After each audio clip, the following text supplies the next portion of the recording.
Hey guys, so it took a while, but I finally received my copy of Wonderboy 3 Remake, The Dragon Strap by Lizard Cube. I actually had it already as a digital download for my PS4, and I liked it that much I wanted a physical copy. So when I heard Limited Run Games was going to do a limited batch of this game, I actually had to set my alarm clock and wait like 5 minutes and be logged on 5 minutes before, and as soon as it became available I literally rushed in and got my my order, and I just went for the standard edition. I didn't want to go for the full collector set because I don't see the point. I know it has the soundtrack, but the soundtrack is in there already, like, so and you can listen to it. So yeah, I just, you know, I'm so delighted I got a copy, and it looks really cool. And the first thing that struck me was, wow, this is actually a copy of the Master System box art, and the back as well. It looks very similar, but I thought I'd actually, well, show you what's inside. But I wanted to do a comparison of the two boxes because, well, if you put them side by side, they do look very similar if you're only looking at one and then the other, but if you put them side by side, they're actually very different. The artwork has been redone entirely. So this is the Master System original artwork, and that, you know, looks suitably goofy for most Master System art boxes. Mind you, this is actually one of the least offender when it comes to bad art for Master System, but still it wasn't great.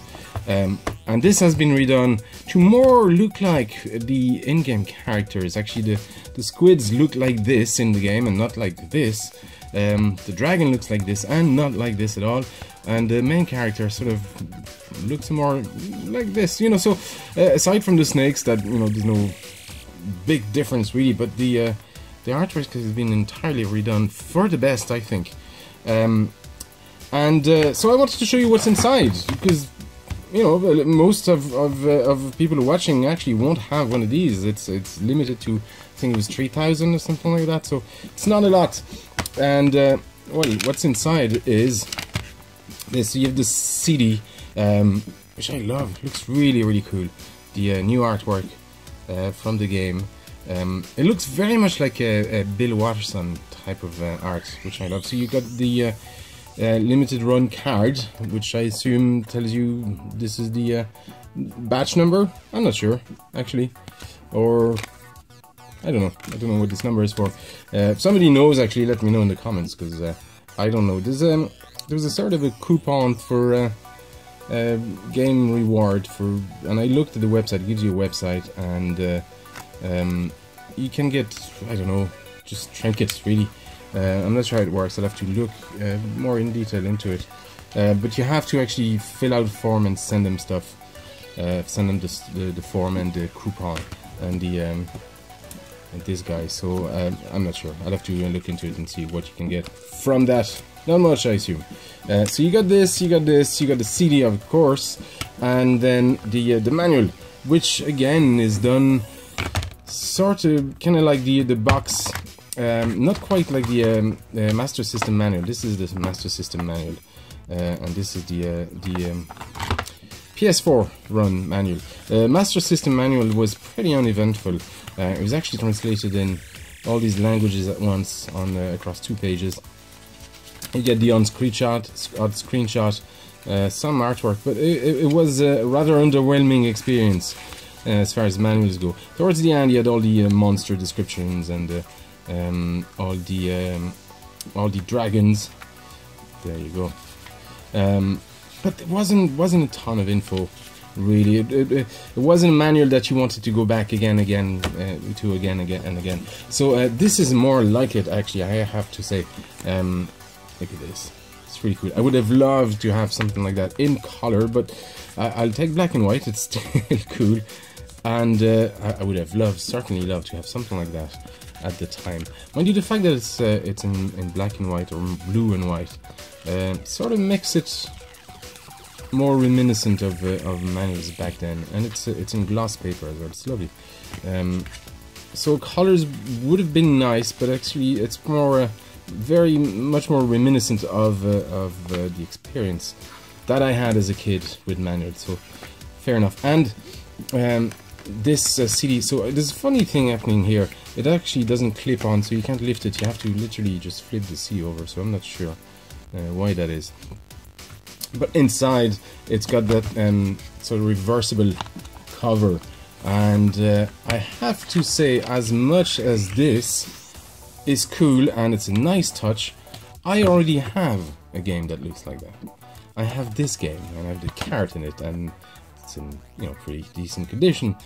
In fact, this very cart was featured on the blog of the Wonderboy Dragon's Trap. They actually reached out to me because I was in contact with them a few times, and Omar reached out to me to ask me if I had a decent looking copy of the cart, because his was all battered. So I took a photo of my cart, and that's the one you can see on their blog if it's still there. This is cool, but I have to say I much prefer the look of this one. So I am going, instead of having this, because I already have this, I am going to use this side of the cover for my PS4 game.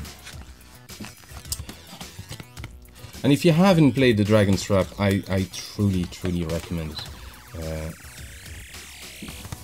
So there you go. I think it looks nice and different.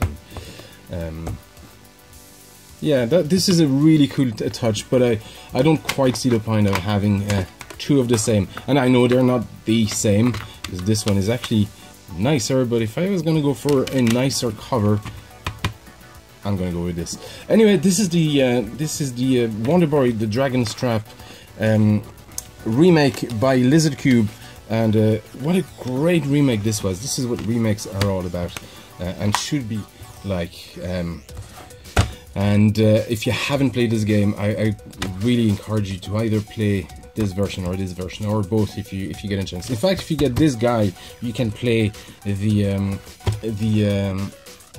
retro mode. It tells you here, so you can actually switch on every level. So if you're here and you switch to retro mode, this is what you'll get, and this is the modern version of it. But you can actually switch with one button. In fact, if you use this side of the cover, all the artwork is from the retro mode. And this is another difference actually. The artwork is not quite the same here. If you look, you have similarities, so this is sort of the same, but here it's got one of those fireballs, and it's not present here. And then the character on the top of the screenshot actually looks different. It's got different colors. See if I can get it on screen. Maybe not. So these screenshots aren't from the original version, but they're from, I would assume, from the retro, which is essentially the original version. But they were taken again, I would assume.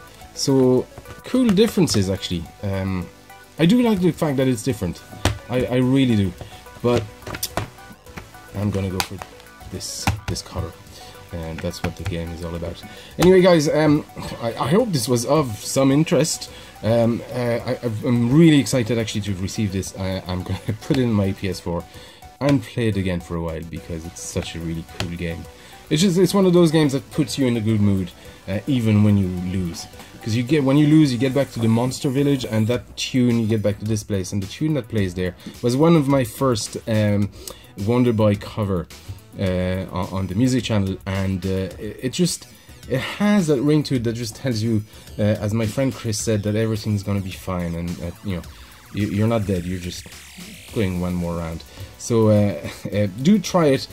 Play either this version if you have it. You've probably played it already. If you haven't played this, I really encourage you to get it for a PS4. I think it's on, is it on Switch and PC as well? I'm not affiliated with Lizard Cube. I'm not getting anything from it, and I'm not in any form in this game at all. I just love the game that much. Anyway, guys, thanks for watching, and I'll see you next time.